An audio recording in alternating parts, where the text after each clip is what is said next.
स्वतंत्रता दिवस की शुभकामनाएं। जश्न आज़ादी मुबारक हो। Happy independence day. आज के इस एपिसोड में मैं ले आया हूँ आपके लिए एक बहुत ही दिलचस्प कहानी जो इंडियन नेशनल एंथम से जुड़ी है। मैं आपको बताऊंगा कि इंडियन नेशनल एंथम वजूद में कैसे आया और फिर इससे कुछ जुड़ी इंटरेस्टिंग कंट्रोवर्सीज़ के बारे में। बात 1911 की है, जब गुरुदेव रविंद्रनाथ टैगोर ने एक गीत, एक तराना, एक भजन लिखा उनके अपने ब्रह्मो समाज के लिए बंगाली में, जिसका नाम था भारत विधाता।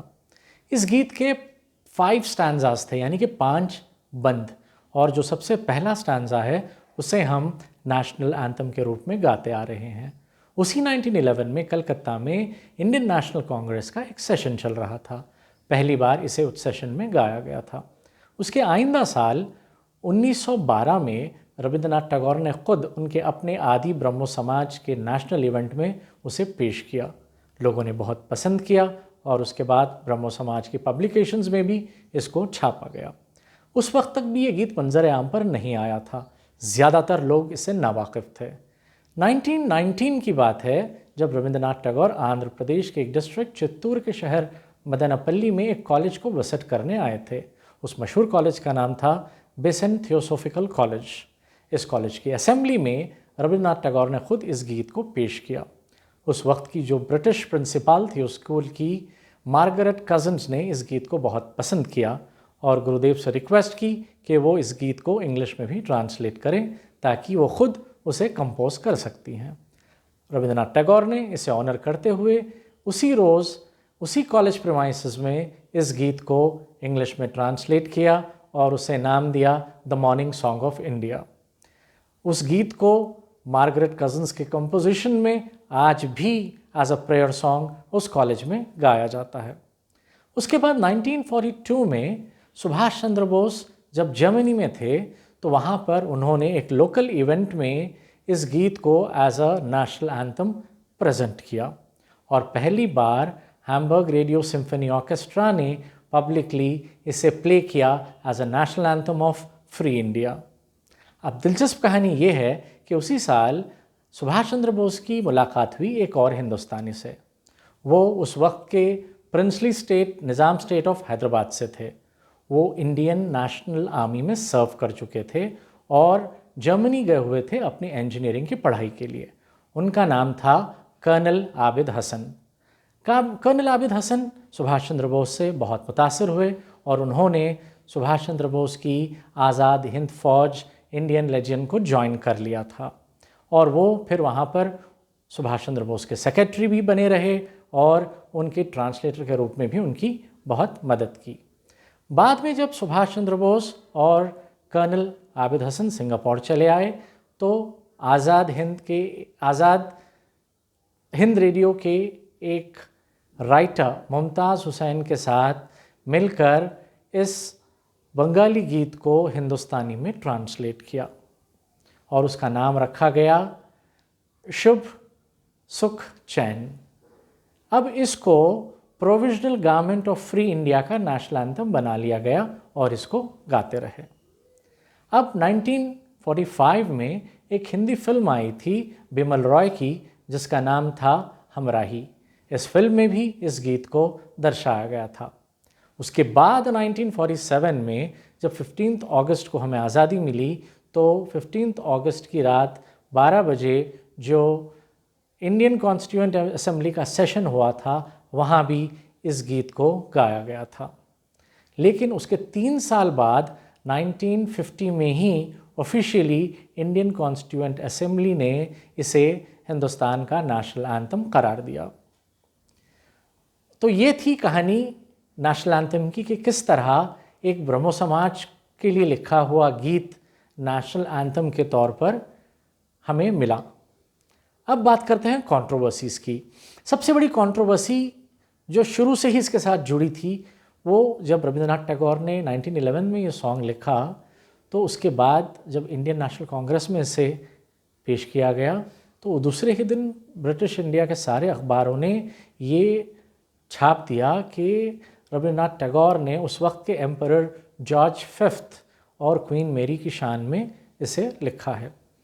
ये बात सारे हिंदुस्तान में फैल गई और एक चर्चा का बहुत बड़ा विषय बनी रही। ब्रिटिश सरकार ने यही बात एम्परर जॉर्ज को भी बताई कि उनकी शान में रविंद्रनाथ टैगोर ने ये गीत लिखा है। इसके चलते एम्परर जॉर्ज ने नाइटहुड अनाउंस किया था रविंद्रनाथ टैगोर के लिए। तो रविंद्रनाथ टैगोर को 1915 में इस गीत के लिए और जनरली उनके लिटरेरी कॉन्ट्रीब्यूशंस के लिए उन्हें नाइटहुड से नवाजा गया। लेकिन कुछ सालों बाद 1919 में अमृतसर मैसेकर के चलते, जिसे हम जलियांवाला बाग ट्रेजेडी के नाम से जानते हैं, उसके चलते रविंद्रनाथ टैगोर ने उस नाइटहुड को ब्रिटिश सरकार को लौटा दिया गया। लेकिन लौटाने के बावजूद कंट्रोवर्सी तो ये चलती ही रही कि रविंद्रनाथ टैगोर ने ये देश प्रेम या ये गीत देश के लिए नहीं बल्कि एम्परर जॉर्ज V की शान में लिखा है। 1936 में डॉक्यूमेंट्री एविडेंस के मुताबिक रविंद्रनाथ टैगोर ने ये खुलासा किया, ये क्लैरिफिकेशन दिया कि उन्होंने ये गीत भारत के लिए, हिंदुस्तान के लिए लिखा, ना ही एम्परर जॉर्ज V के लिए। लेकिन एक large section of the society ने इस बात को मानने से इनकार कर दिया, क्योंकि 1911 से लेकर 1936 तक 25 साल तक रविंद्रनाथ टैगोर इस बात पे चुप रहे। इस पर उन्हें नाइटहुड भी दिया गया, जिसे उन्होंने रिसीव किया और फिर बाद में उसे लौटा भी दिया अमृतसर मैसेकर के चलते। लेकिन कभी भी इस बात को क्लैरिफाई नहीं किया था कि क्या उन्होंने ये गीत देश की शान में लिखा था या ब्रिटिश एम्परर जॉर्ज V की शान में लिखा था। तो जब इन्होंने फाइनली 1936 में क्लैरिफिकेशन दिया, तब तक जॉर्ज V की मौत हो चुकी थी। यानी कि रविंद्रनाथ टैगोर ने एम्परर की मौत के बाद ये बात क्लैरिफाई की कि उन्होंने ये गीत कभी भी एम्परर के लिए नहीं लिखा था। तो इस तरह से ये कंट्रोवर्सी चलती रही। इसके बाद मज़हब से भी जुड़े कंट्रोवर्सीज चलते रहे। जैसे क्रिश्चियंस का एक सेक्ट है केरला में जिसे जिहोवास विटनेस कहते हैं, उसके मानने वालों ने नेशनल एंथम को गाने से इनकार कर दिया। उनका कहना था कि ये उनके मज़हब के बेसिक फंडामेंटल बिलीव्स के साथ क्लैश होता है। सिमिलरली मुसलमानों के एक तबके ने भी, एक ग्रुप ने भी मना कर दिया इसे गाने से। और जब 2017 में छत्तीसगढ़ की गवर्नमेंट ने मदरसों पे इम्पोज करना चाहा इसका गाना, तभी भी मदरसों से ये सख्त एहतजाज हुआ कि नहीं, हम सारे जहां से अच्छा गाना पसंद करेंगे इसके मुकाबले में, क्योंकि ये हमारे फंडामेंटल बिलीफ्स के साथ, जो मजहबी बिलीफ्स है उसके साथ क्लैश होता है। तो इस तरह से क्रिश्चियंस और मुस्लिम्स के कुछ ग्रुप्स को लेकर भी ये वाद विवाद चलता रहा। फिर उसके बाद लिटरेरी वाद विवाद भी चलता रहा। जब जब बांग्लादेश से कोई डिप्लोमेट इंडिया आता तो एज अ प्रोटोकॉल बांग्लादेश का नेशनल एंथम प्ले किया जाता और उसे सुनकर बांग्लादेशी लिटरेरी सर्कल्स ये बात बहुत ज़्यादा फील करते, महसूस करते कि बांग्लादेश में जो गाया जाता है नेशनल एंथम, जिसे रविंद्रनाथ टैगोर ने लिखा है, उसे भी वो सही बंगाली एक्सेंट में गाया जाता है, जबकि जो इंडिया में रविंद्रनाथ टैगोर का लिखा हुआ नेशनल एंथम गाया जा रहा है वो हिंदी एक्सेंट में गाया जा रहा है। तो बंगाली लिटरेरी सर्कल्स को लगता है कि ये डिस्टॉर्टेड वर्जन है बंगाली नेशनल एंथम का। जैसे हम जन गण मन गाते हैं तो ये बंगाली लिटरेरी सर्कल्स को लगता है जन गण मनो गाना चाहिए इसको बंगाली एक्सेंट में। तो इस तरह हमेशा से 1911 से लेकर अब तक कुछ न कुछ विवाद इससे जुड़ा रहा। तो आपको क्या लगता है इसके बारे में? आप मेरे वीडियो के नीचे दिए गए कमेंट बॉक्स में लिखकर मुझे ज़रूर बताएं।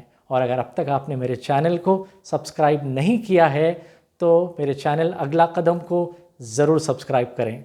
तो नेक्स्ट एपिसोड तक के लिए जय हिंद।